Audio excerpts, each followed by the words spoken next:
কিয়ামতের নাম দিয়েছে কিয়ামত, কিয়ামতের নাম মেহশর, কিয়ামতের নাম সালা, কিয়ামতের নাম কারিয়া, কিয়ামতের নাম গাসিয়া, কিয়ামতের নাম ইয়াউম, কিয়ামতের নাম ইয়াউমুদ্দিন, কিয়ামতের নাম ইয়াউমুল আজিম, কিয়ামতের নাম ইয়াউমুল ফাসল, কিয়ামতের নাম ইয়াউমুল হিসাব। কিয়ামতের যে কত রকম ভাবে ভিন্ন ভিন্ন। সুযোগ্য আজকের সবার সভাপতি, উপস্থিত আকাশের তারকা সাদৃশ্য আলেম ওলামাবৃন্দ, সামনে আমার দিনদার ইমানদার মুমিন ভাই সকল, প্রশংসা আল্লাহ, গণগান গণকীর্তন স্তব স্তুতি ভালোবাসা তকদির হায়াত মত রুজি জান্নাত জাহান্নাম পুলসেরাত সব কিছুর মালিক আল্লাহ। যে মহান মুনিব আজকে জামিয়া সীতারামপুর কেন্দ্রিক আয়োজিত মাহফিলে আমাদেরকে হাজির হওয়ার তৌফিক দান করেছেন, আমরা সেই মুনিবের দরবারে শুকরিয়া করি আলহামদুলিল্লাহ। দরুদ ও সালাম বর্ষিত হোক সরকারে কায়না নবী দো জাহাঁ আখরি পয়গম্বর নবী মুহাম্মদুর রাসূলুল্লাহ সাল্লাল্লাহু আলাইহি সাল্লামের উপর। আল্লাহুম্মা আমিন, আল্লাহুম্মা সাল্লি আলাইহি, আল্লাহুম্মা বারিক আলাইহি। মোহতারাম ভাইও, আজিজ ও বুজুর্গ দোস্ত, অবাধ্য জবান জীব মানছে না দুটি কথা না বললে। আপনারা মাফ করবেন, ক্ষমা চেয়ে বলছি।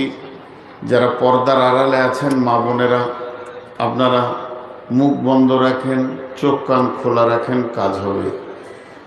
আর যারা আমার সামনে রয়েছেন মাশাআল্লাহ ঠিকই বসেছেন, আর আমার বলার কোনো সুযোগ রাখেননি যে আমি আপনাদেরকে বলবো আগিয়ে আসেন। তবে খালি এতটুকুই বলবো, যার চোখের সামনে জায়গাটা ফাঁকা আছে ওটা আপনি পুরা করেন।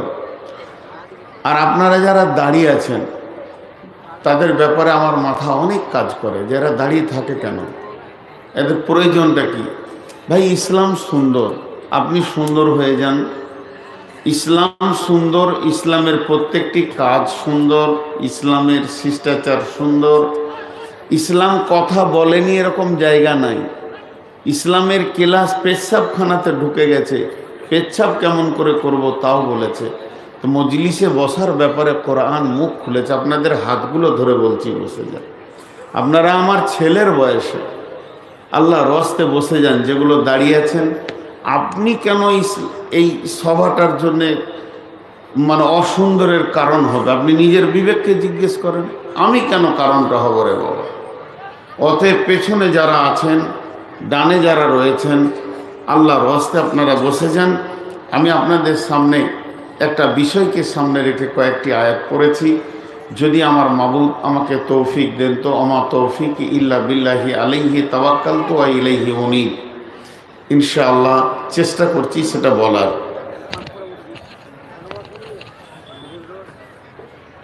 এখন রুগী হয়ে গেছে তো বহু রকম অসুবিধা। ভাইয়া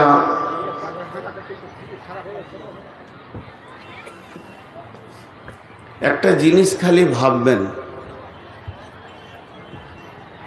একটা ছোট্ট উদাহরণ দিয়ে আমি আপনাদের সঙ্গে কথা শুরু করছি। ভাই আপনারা দুজন বসবেন না? একদম পাক্কা নিয়ত করেছেন, কসম খেয়েছেন নাকি? আপনারা বসেন। আজীব ব্যাপার, এত সুন্দর করে বললাম, গোছিয়ে বললাম, তাও বসছেন। আপনারা একটু অ্যাটেনশন হন। আমি আপনাদের কাছে ছোট্ট একটা উদাহরণ দিয়ে শুরু করছি। একটা মানুষের ফাঁসির ফায়সালা হয়ে গেছে। একটা মানুষের ফাঁসির ফায়সালা হয়ে গেছে। আজকে রাত 12টায় তাকে ফাঁসি দেওয়া হবে, 12টা একে দেওয়া হবে। মানে ওর ফাঁসির ডেট হচ্ছে 24 তারিখ। মনোযোগ দেন একটু। 12টা একে যে তাকে ফাঁসি দেওয়া হবে, তো ফাঁসির যেটা স্টেজ মঞ্চ, সেখানে চলে এসছে, এসপি এসছে, আরও কেউ এসছে। যাদের থাকার প্রয়োজন, যাদেরকে সরকার রাখেন তারা আছে। জাল্লাদও চলে এসছে। দড়িটা ঝুলছে। 4 জন প্রহরী তাকে জেলখানা থেকে বের করে নিয়ে যাচ্ছে। তার পা যাচ্ছে, অবাধ্য হাঁটছে। এই অবস্থাটা তার মনটা কেমন হয়? ফাঁসিতে ঝুলবে তখন তো সে তার বদলা ভোগ করবে, কিন্তু দড়িটা গলায় নেওয়ার আগে পর্যন্ত, টানটা পড়ার আগে পর্যন্ত এই রাস্তা থেকে হাঁটলে তার মানসিক অবস্থাটা কেমন হবে? কি বলবে তার ভিতরটা, কি গাইবে তার ভিতরটা, তার মানসিক ভাষাটা কি হবে? আমি আপনাদের সামনে ঠিক ওই রকম একটা সাবজেক্ট তুলে ধরেছি। এর মধ্যে আনন্দ আছে, দুঃখও আছে। আনন্দটা কারো ব্রেন মানবে না, কিন্তু এটা একটা আপার লেভেলের জগৎ আছে, তারা আনন্দ পায়। তারা এইভাবে মদকে ডাকে, কাছে ডাকে, আয়। ছিল সাহাবা রাদিয়াল্লাহু আজমাইনেরা ছিলেন। এ জগতেও দু চারটা লোকের নাম করা যাবে 2024 সালে যারা পৃথিবী ছেড়েছেন। তো যাই হোক, আমি আপনাদের সামনে ওই রকম ধরনের কিছু একটা কথা তুলে ধরছি, যেটাকে সামনে রেখে দু চারটি কথা বলবো ইনশাআল্লাহ। আল্লাহ তাবারাক ওয়া তাআলা কালাম পাকের মধ্যে বলছেন, যখন সমস্ত মানুষকে কিয়ামতের মাঠে উঠানো হবে, একটা আয়াতকে ছেড়ে পড়েছি, কিভাবে মরবে কিভাবে উঠবে এই বিষয়টা নিয়ে বলতে গেলে অনেক লম্বা হয়ে যাবে। শর্টে 10 সেকেন্ডে বলে দিব। প্রথম সুর ফুঁকবে, বিশ্ব ধ্বংস হয়ে মাটি চাপা পড়ে যাবে।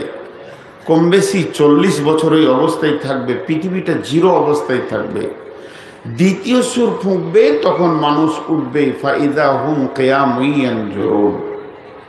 আল্লাহ তাবারাক ওয়া তাআলা বলছে, তারপরে তার অবস্থাটা কেমন হবে? কিয়ামতের মাঠে মানুষ যতক্ষণ দাঁড়িয়ে থাকবে সে তার রেজাল্ট বুঝতে পারছে না। রেজাল্টটা যখন পেয়ে গেল, ডান হাতে বাঁ হাতে সার্টিফিকেট দেওয়া হবে, জান্নাত যাবে জাহান্নাম যাবে, তার আগে পর্যন্ত কাইফিয়াতটা কেমন হবে?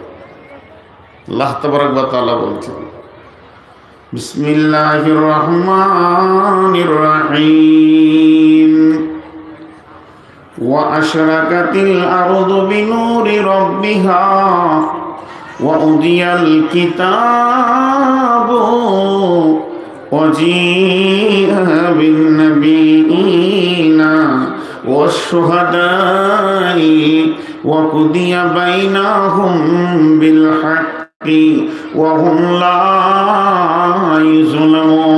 ইউযলামুন ওয়া উফিয়াত কুল্লু নাফসিন মা আমিলাত ওয়া হুয়া আ'লামু বিমা ইয়াফআলুন।